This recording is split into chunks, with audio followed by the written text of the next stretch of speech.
This time I will call the October 10th Planning and Zoning Committee meeting to order. At this time, I need a motion to adopt the agenda. Motion. Do I have a second? Second. Any discussion? All in favor, say aye. Aye.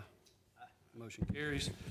Our next order of business is to approve the minutes from the June 30th meeting. Do I have a motion? Motion. Motion by Mr. Price. Second. I second. Mr. Brand. Any discussion? All in favor, say aye. Aye. Motion carries. All right. Our next order of business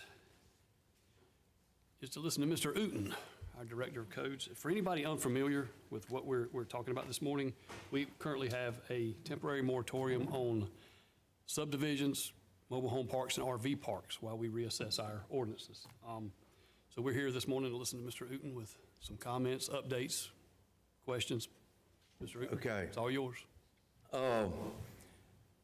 I'm sure some of you are wondering, this is not a coloring activity that I gave you.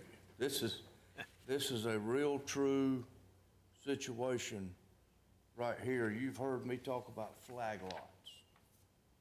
Well, this is a great example of how developers can come in and put in a 15-foot driveway to gain access to the back lot because of our current standards. So this was done on Wire Road and has been done within the last 5 years. So I wanted to give y'all an example of what I'm going to be covering here shortly. So, with that being said, let's see, Coleman and myself, and I think Michelle was in there. We met with PD COG on September 23rd, and we were talking about things that we want to address in the subdivision ordinance and the mobile home lots. And so, but I wanted to bring to y'all just a few examples of things that I feel like we need to address. And this is a pretty big feat that we have to accomplish, because I have to write what y'all are recommending. Well, I don't have to write it, but Sophia does. So I'm wanting some input. If my ideas are wrong, it's okay. I don't have a problem with it.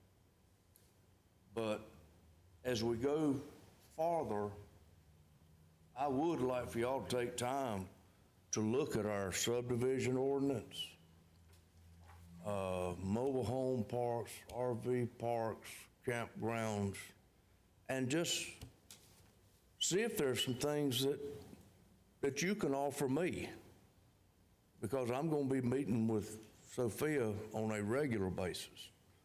And as I reported in the last council meeting, in January, we plan on handing you a complete draft of chapters 156, which is land usage, and 155, which is land usage, and 156, which is the zoning, which will cover everything.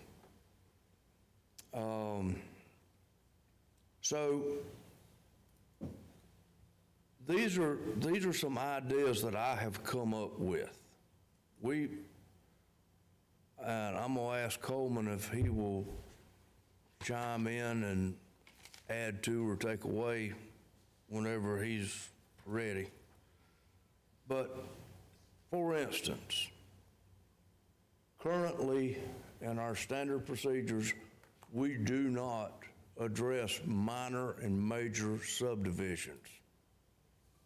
And as everyone knows, subdivisions are coming. Now's the time to differentiate. I don't have the magic number.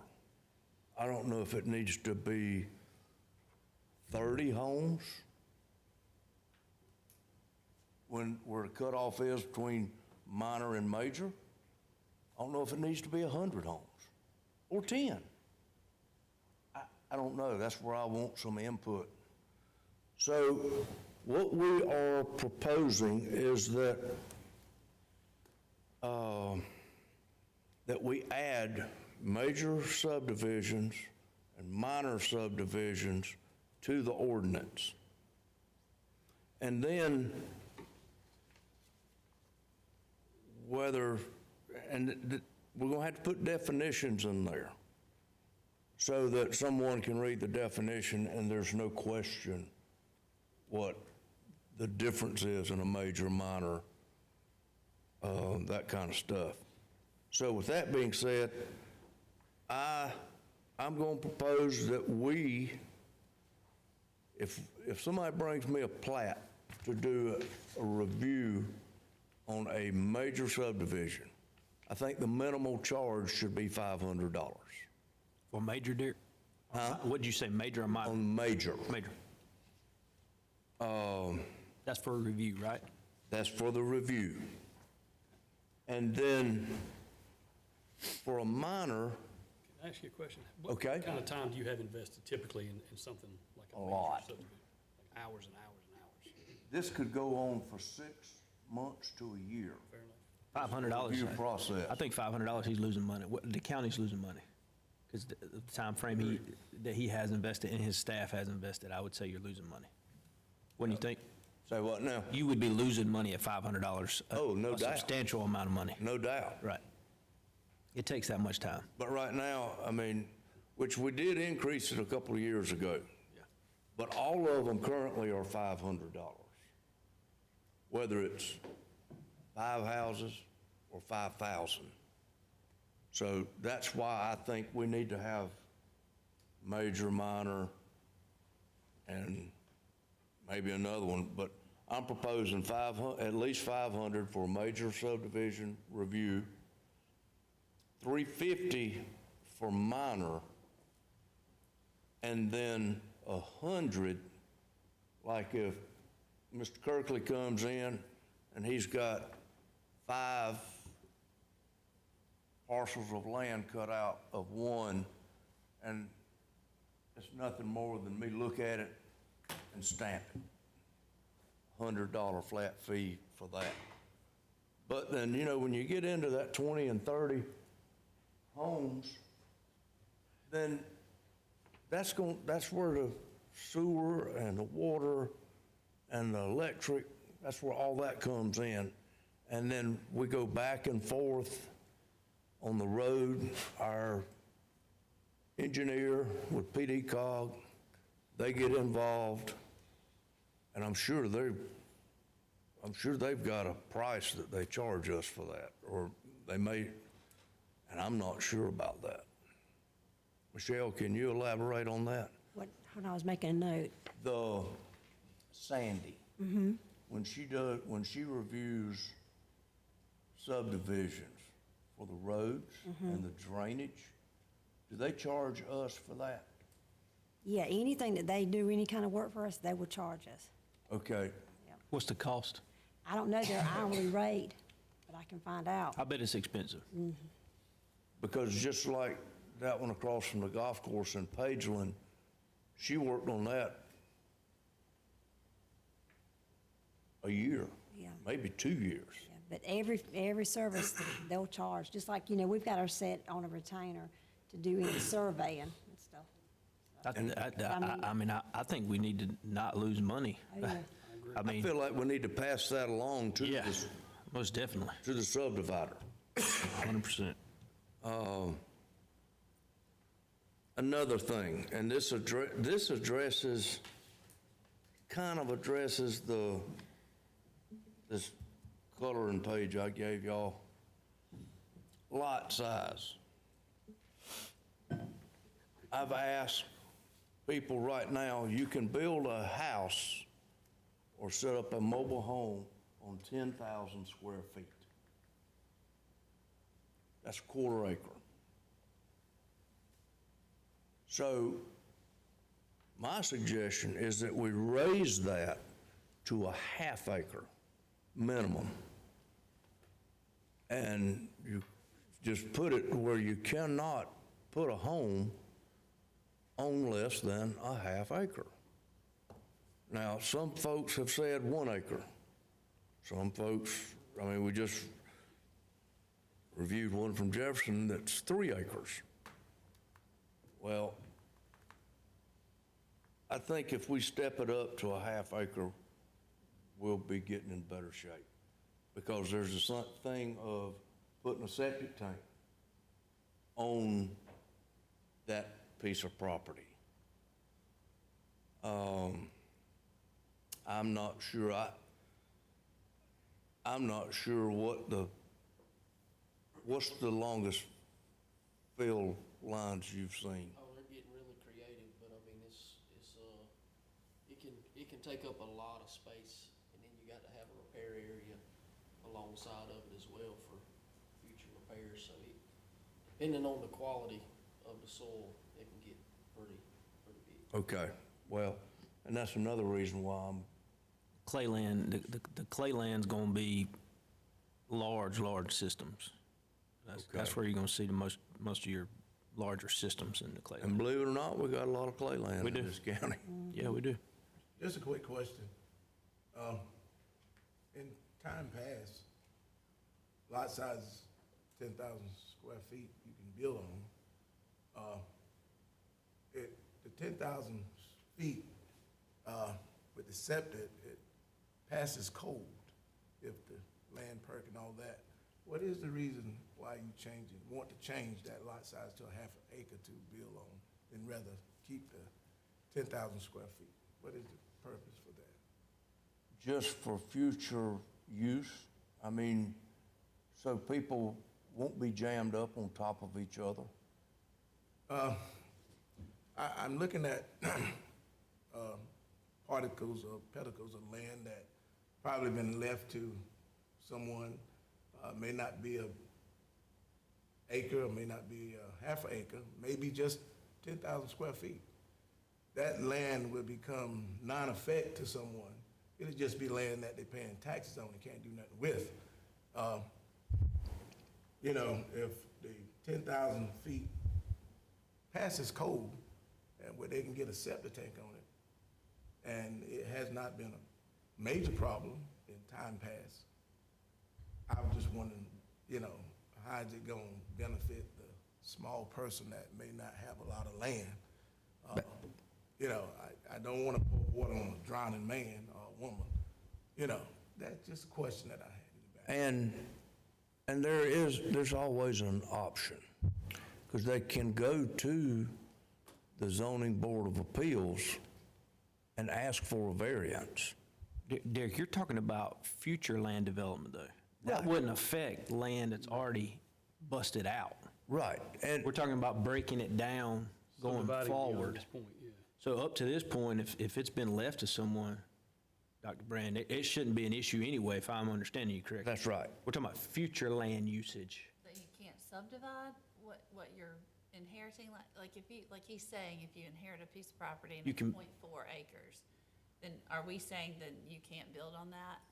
I don't think that, he's talking about land Grandfathered usage, though. in. Gotcha. That's, I'm just Thi- trying to this is- clarify it for him. Yeah, I got you. This is land usage, if I'm, look, am I right? Right. And inheritance, that goes down a totally different road. It's not, you can divide land, all right, I'm gonna give you as an example. Let's say you've got 6 kids. You've got 60 acres or 6 acres. You can give each one of your kids an acre apiece, and you never have to enter the subdivision ordinance at all. Currently, when you cut that up 5 times, it automatically goes into the subdivision ordinance. But there are exceptions, like inheritance. It does not go through the subdivision ordinance. I think the main thing, though, Dr. Brand, for your question would be, we're talking about land usage. Lots already that are broke down, that could have been inherited, would still be able to be permitted for a structure, if I'm not mistaken. Am I right about that, Derek? Yep. So it wouldn't affect a lot that may have been inherited by, say, an individual. What We're difference talking would it about make? breaking it down. Yeah, it's simply going to force somebody that buys 10 acres, and it's going to force them to not be able to break it down into quarter-acre lots. That's They've got to right. stay at half-acre lots. That's it. And that's the people that are actually coming here just trying to make money. That's the It's- developers. It's the density of that 10 acres you're trying to limit. Yeah. So now we can only have 20 homes in there, well, minus the roadways or right-of-ways. Wouldn't that, would, seem like that would cost the county tax money? I mean, you know, I'm just trying to think, if it wasn't broke, the contractors that's coming in, it's gonna cause a confusion with them. And not only cause a confusion with them, the county gonna lose money by increasing the lot size and putting houses on the lot. You know, if you can get another house there and it passed code, septic tank approval, I'm just thinking logical, I mean, I'm not kicking against it, I'm just thinking out He's loud. trying to get it straightened I out. think I think one of the ways to think about it is, Dr. Brand, in the more rural areas, do we really need the really, really high density of homes on top of each other in the rural areas versus having a lot size restriction to keep these big developers, because of those impact fees and all that are going in towns? It's more advantageous for them to come just outside in the county and put in a more expensive septic tank to be able to build houses on top of each other for investment purposes. But by putting a little bit bigger lot size restriction on in the county, it gives people a little bit more space than what they've had, what they're gonna have, because what's coming. And we could leave in the municipalities, if people wanna live on top of each other, could be more in town. And I do think that, you raised some valid, that's a really good discussion as far as, who this affects and how it affects. But I think at the end of the day, these developers, if we leave the door wide open for them, they're gonna come in here and they're gonna exploit every little piece of it. And the tax revenue that comes in off of every new home built is negative on our overall budget. It costs us more than what they pay. And Dr. Brand, also, that puts fire safety, that's all back on us as a county instead of the municipalities. So it just gives us more to be responsible for. Well, let me ask a question. So are we only talking about mobile home parks, subdivisions, RVs, and campgrounds? Or are we talking individuals included in that? Because, some people, and I know you say if this has been left to them in a will or something, you divide it up 6 times or whatever. Some people don't have anything other than that quarter acre. And that may be left in the future to some people who aren't as privileged as other people. And so if they only have that quarter acre land, they're not doing a subdivision, obviously, they just want to build a house. Is that going to penalize those people? No. No. That's the Okay, that's what I want to make sure. Because what I'm talking about right now is subdivision. Okay, People coming in. not individuals who only have a quarter of an acre of land. Person, Okay. if a person only has a quarter acre, I'm all for it. Okay, I just wanted to clarify that from my understanding. Right. They're not looking at splitting that. Also, just quickly, I messaged someone at PDCOG, and they said that the rule of thumb is about $100 an hour. So that helps. Someone at PDCOG just said that the rule of thumb is $100 an hour. Okay. And for the record, other counties already have this in place. What Mr. Uten is speaking of, Lancaster, you can only break a lot down. I may have said this on the record a while back, but just for everybody to understand, it can only be broke down, I believe, 4 times. Doesn't matter who you are. Matter if you, once a property, and that's for the life of that property. You understand? That's not, that, this can, it's, I believe it's 4 or 5 times. I could go back and research, but is it 4? So you talking about really strict? Now, that is absolutely, I don't think Mr. Uten is proposing that by any We're means. getting on the verge, Not of- yet. we're stepping on people's freedoms a little bit. or I something. mean, that right there is, I'm touchy about that. I've developed over there, and I went through that, and I think I may have asked you some questions at that point. And I hadn't got to that part yet.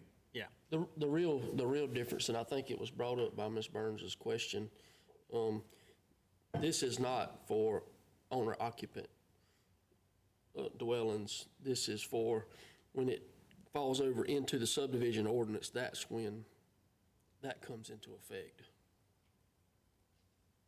When you compress these houses in too tight of an area, it creates a risk that you don't really think about. And I grew up at the coast where everything was 55 by 120-foot lots, right? And so when you had a house fire, if they had neighbors that were 16 feet apart, it never burned one house. It always burned 3. Yep. Or 2.5. I worked on Bald Head Island for years in construction, and we built townhomes that were very close together because of the density ordinances. One caught on fire, it wiped out like 15 of them. It creates a stress on your infrastructure and basically your emergency services that you've got to consider, because this, like he said, this isn't just one house over here on a quarter of an acre, it's one after the other, after the other, after the other, after the other. And it just creates an issue. And when you put that kind of stress on the infrastructure you have in place, just like we ran into in one of the municipalities recently, the cost to put that development in from an infrastructure standpoint far exceeds what you'll ever get back in property taxes for 30 or 40 years. Sure. So you've got to try to, I mean, and some of that, you've got to manage that, it seems, in my opinion. You've got to manage that for growth. So there's going to be some expense there that you may or may not get back, but to what level do you want to take the burden on the county financially? I hope I said that clear enough. You did. Okay, so that was a good question, but I want to assure you and everyone else that this is for subdivisions only. It's not inheritance, or if somebody buys a half-acre lot or a quarter-acre lot to build a home on, it's okay. So, all right. Within the subdivisions, public use area, that's 155.058. We need to include in there sidewalks in major subdivisions, because currently we do not require any sidewalks. And like if you go through these sidewalks or these subdivisions that are being built on the west end, some have got sidewalks, some don't. And then, so I would like for us to really think hard about that. Also, green space, currently, I can't tell you the exact number. I think it's 10% maybe of green space that we require. If they're gonna develop 10 acres, you don't have to have but 1 acre of green space. And that's so you can walk your dog, kids can go play, whatever. I think we really need to look hard at having more green space. And Derek, if I can interrupt, something else we discussed was having the green space be centrally located within the subdivision. So we have a lot of developments right now where people are building, 9 acres of houses on one side and having like it just abutting a field. I think you want to have it in the middle of a subdivision. Correct.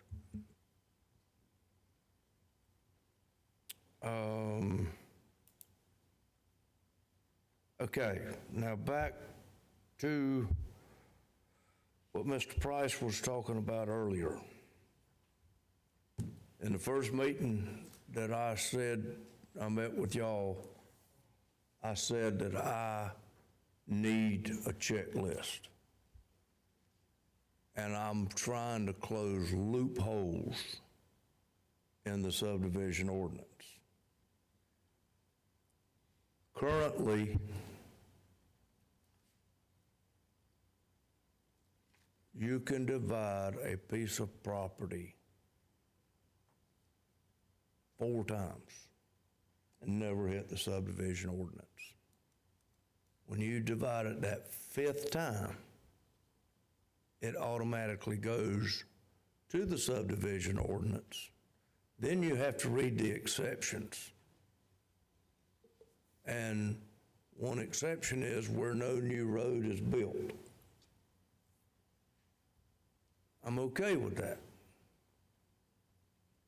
But we do have folks that will come in and subdivide 4 times and then build those houses, then subdivide again, and then subdivide again, and just keep right on, rather than putting a lifetime restriction on that. I would seriously ask y'all to consider putting a 10 or 15 year, when you divide a piece of property for the purpose of subdividing, reselling, building, whatever. And that's the verbiage in the first part of land usage. When you subdivide it 4 times, or you can't subdivide it but 4 times, period, for a 10-year span. Are you talking about even if it has road frontage, Derek? Yes. So you're proposing 4 times, no matter if they are able to have road frontage and meet the half-acre lot? That won't fall under subdivision. Because they got road frontage, right? Right. That, We're speaking of property that does not front a road. right. Okay, I just want to clarify that for Yeah, people that maybe. And I'm glad you did, because, and this is where we split hairs, Yeah, I agree. because there's some folks that live by this rule. And they're popping up everywhere in the county. I'm talking about, they don't want to go by the subdivision ordinance. So they'll have this long, narrow lot. It's not wide enough to put a house on. But since they're exempt from subdivision, they don't have to meet the 125 feet width. But they've got a rectangle cut in there, and sometimes you can't put the house facing the road. You have to put it long ways. This is one of the biggest problems that I have. I don't have all the answers. Would a viable option, let's just talk about flag lots in general, similar to what you're talking about. If you still allowed to have like a 40-foot, if you took a 40-foot wide or 50-foot wide road frontage restriction and left that in place, but put another stipulation in there that says within so many feet, it has to open up to a certain width to keep people from being able to, because, the example you brought us is a problem. Having the flagpole per se that long. So I think there is some situations that flag lots are okay, but I think there needs to be some distance restriction as far as being able to go that far back.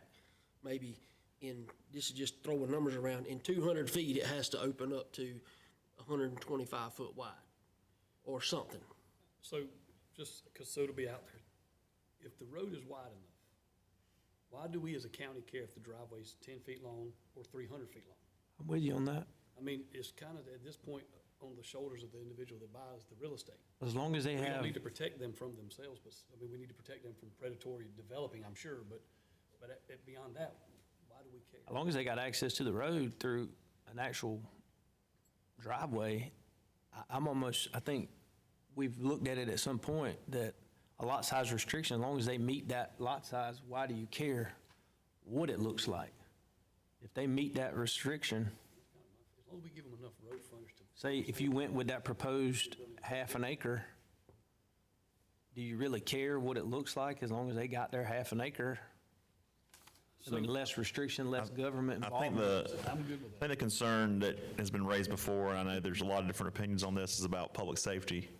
If that house on the end of that long driveway catches on fire, a lot of times these flagpoles are so narrow that a fire truck can never get down those driveways. I think there's driveways in the county that are privately owned, or somebody lives in the middle of 100 acres, they may have that same type driveway. These right here, Yeah. fire truck can't get down those driveways. How wide are those? Those are 15 feet. That's kind of between the homeowner and his insurance company, though, isn't it? Huh? Isn't that pretty much between the homeowner and his insurance company? Yeah. But now my concern is if you have a fire at that end flag lot, what about the adjoining property owner? You got to think about more than just that one property owner. If it starts a massive forest fire, that impacts more than just that one lot owner. Subdivision standpoint, I can get behind that. We're only speaking of subdivisions too, right? So. And you can remedy that with putting the minimum road frontage restriction on the flag lot itself. So that way. Like, what were you saying, like 40 or 50 feet? I like that. Yeah. 66 feet. What it takes to pave a road? If you did that, then, the half acre lot size probably wouldn't even come in, wouldn't be able to be too small because a lot of that footage is gonna get ate up on that flag itself. So, but I think you could, the ingress and egress for fire trucks and all that, I think that might be a solution. Just because we force them to make it wide enough, doesn't mean they're gonna keep it in good enough shape. That's right. You have a 7-foot crater on the road that you refuse to scrape because your car can make it around it, the fire truck can't get through there, we're still back to the same problem. That's But right. again, I don't know how you force people to, save them from themselves, so to speak. There you go. Okay. Well, Derek, and I'm sorry to cut you off. Going back to say I got 5 miles of road frontage, I can divide that 5 miles up as many times as I want to, as long as currently, yes, currently. As long as I meet the lot size requirements for that 5 mile. Okay. currently you can do it 4 acres or 4 lots at a time and never have to enter a subdivision order.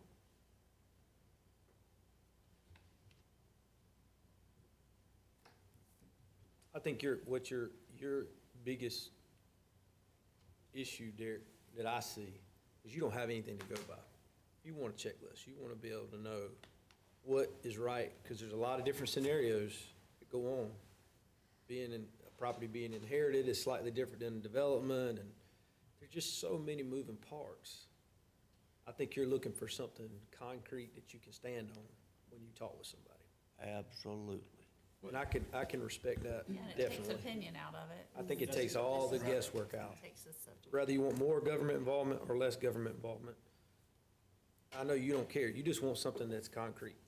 Well, and the amount of government that's involved depends on exactly who we're representing in the conversation, right? If you're representing a big developer coming in, or that's, not representing, but that's who we're talking about, which I think it's important to, I know we've said this several times, but I have to keep reminding myself, this isn't about general land use in this county for individuals, it's for subdivisions, mobile home parks, RV parks, and campgrounds. And that requires a little more involvement than just telling John over here that he can't subdivide his 10 acres into 2-acre lots because he's now a subdivision, because he wants to give one to all of his 5 children, right? I mean, that's not what we're talking about. No, it's not. Subdivision. Right. Mobile home parks, RV parks, and campgrounds. It's a little bit easier to set guidelines there, because this is about investors, not the individual property owner, occupant. Freedom to do with his land as he sees fit, right? How much of space separates subdivision, just a road? Sir? How much of space separates each, 4 houses that's built? We call it the subdivision. What's the width of a lot now? It's 10,000 square feet now, isn't it? As long as you meet 10,000 square feet. Well, there's another stipulation that too, you got to meet setbacks also. Setbacks. Yeah. Right, Sides, back. 5 feet on the side, 25 feet on the back, and 30 feet from the right of way. Right, okay. So if you did it, right now, according to the ordinance, if your lot was 10,000 square feet and you built each house 5 foot off the property line, you could have houses 10 foot apart with the court, right now with the way it is. That's correct. And that's a big fire Which is hazard. really what we don't need in the county. It's certainly been a big fire hazard for a long time, Density. yeah, because they've been doing this, been going on for years, in North and South Carolina. I think the main concern, though, is that the west end of the county, because of the impact fees that the town put in place, now major developers, I'm not talking about small developers or that build 20 homes a year, we're talking major developers are looking at buying land to avoid the impact fee of the municipality, which in this case, in the west end of the county, would be the town. What is that That's a, impact fee? it's 13,000, am I right, Well, it's 11,000? somewhere around 11,000 on a $300,000 house. So they avoid that, Dr. Brand, by going to the county, who has less restrictions for one, and cheaper to do business for two. So the problem that the county has is that it puts a strain on every emergency service to, you name it, gets strained at that point. And we don't gain any tax, we gain tax revenue, but not enough to even pay back what it cost us. And that's the purpose of this meeting right here, of these meetings, to try to eliminate them being able to take advantage. That's right. Of the county. There you go. And if you're used to living in a rural area, and you live in a rural area because you want a little bit more elbow room, and one of these big developers comes and buys the property next to yours and slams these houses in there 10 foot apart, it takes away all that you lived in the rural area for. The reason you It's went there to coming. start with. Oh, it's coming. It's not if, I'm it's when. telling you, It's gonna happen. So we're trying to act instead of react, Yeah, there you go. It's happening. because it's already happening. so. If we wouldn't have put this moratorium in place, there's developers in the west end of the county right now. Am I right, Derek? Just wait. Just waiting for us to figure out what we want to do, and they're gonna start slamming houses in. So that's gonna happen. 15 years ago, my uncle, who lives well outside of Raleigh, and by well, I mean, he owned 10 acres 15 years ago. He'd been on it for 15 years.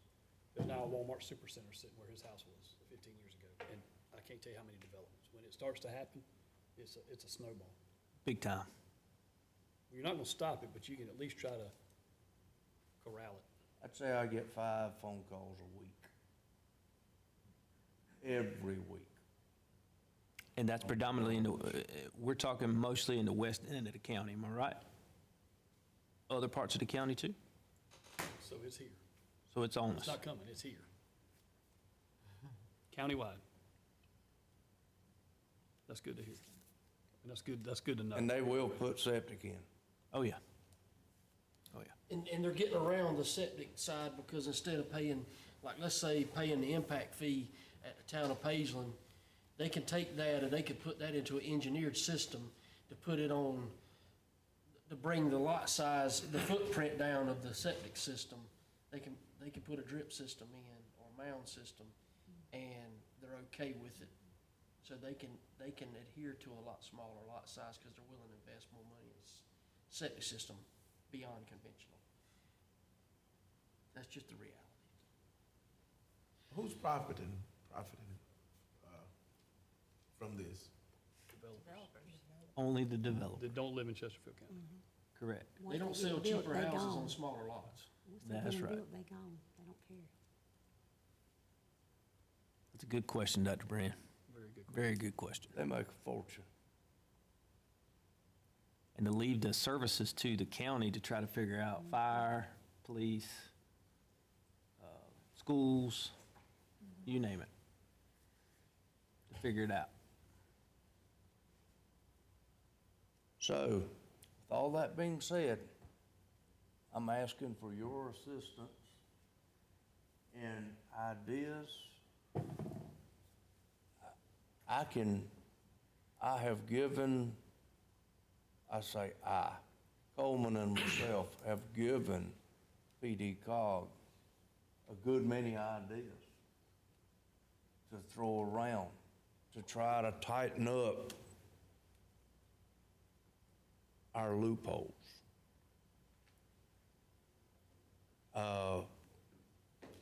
Ms. Fabe has been working with Michelle and I the last couple of days on a project.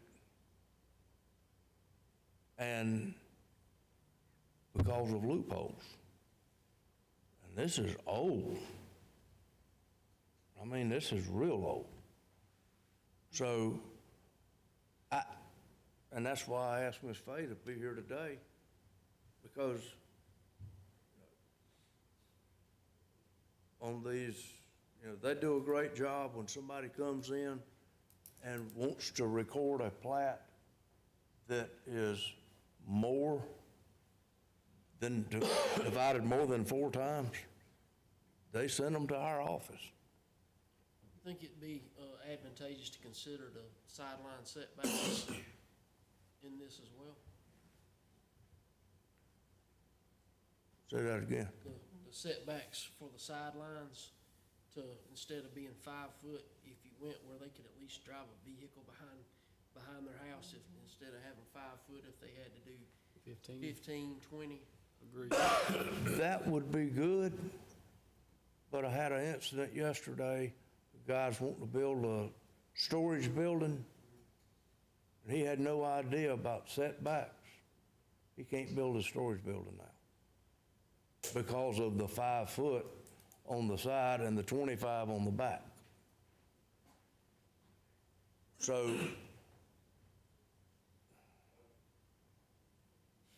and he was bad disappointed. He's been saving his money a long time trying to build a shop. But he can't do it now. That's the kind of things we need to figure out. Special circumstances allow, maybe within 15 feet, 5 feet on one side, but you gotta have 15 feet on the other at least. Could we look at doing a certain setback on dwelling and a different setback on secondary structures? We do. Okay. We've already got that. Residential and utility. That didn't help him any? Huh? That didn't help him, the case you were No. speaking of? I've even got a thing in there on existing structures. That didn't help. So, It's a lot to digest. I personally think that the lot size restriction, making a lot size, right now it's 10,000 feet. I personally think if you implement, I'm not saying I'm for half or an acre or whatever, I'm just saying in general, that fixes a lot of problems. And then if you do something at the road that says you gotta have X number of feet, that pretty much eliminates any issues you got going forward. And I will make sure that we put in writing about if you're dividing for just your use, for you, you're not a developer. Well, before I say I will put it in writing, I will ask the folks that we have to refer to on legal matters if legally we can put in there, if you're doing it for your own use, then it's fine. I think it's one other point I just want to make sure we're all thinking about. You're talking about putting people's property currently either at a positive or negative of what it's worth going forward. So you got to understand, any type of implementation that you put in place negatively impacts their property values or positively impacts it. So a piece of land that's 50 acres that has a lot of road frontage, in this exact moment right here, that land is very, very valuable. If you implement something that road frontage doesn't matter anymore and they got to go into a subdivision regardless, personally, I think that negatively impacts that person. That's one side I will say that you brought up as a great point of saying, these people's land, what's the problem here? So that's one thing I think we need to consider is that you could devalue someone's land if you're not careful. And the purpose of this meeting is to do exactly what we're doing, Yeah, exactly. is bouncing ideas off. Because I don't have all the answers by no means. I'm asking for help. So it sounds like the next step for us is to discuss some of these things and put some ideas in place, and then I guess forward them to PD cog to put into the ordinances, so then we can then review it. I can have them here for the next meeting that you schedule. I think that's clearly the next step. And I feel like it should be just like this, an open dialogue, so we can bounce things off. I've heard some really great questions, statements today that I hadn't thought about. So,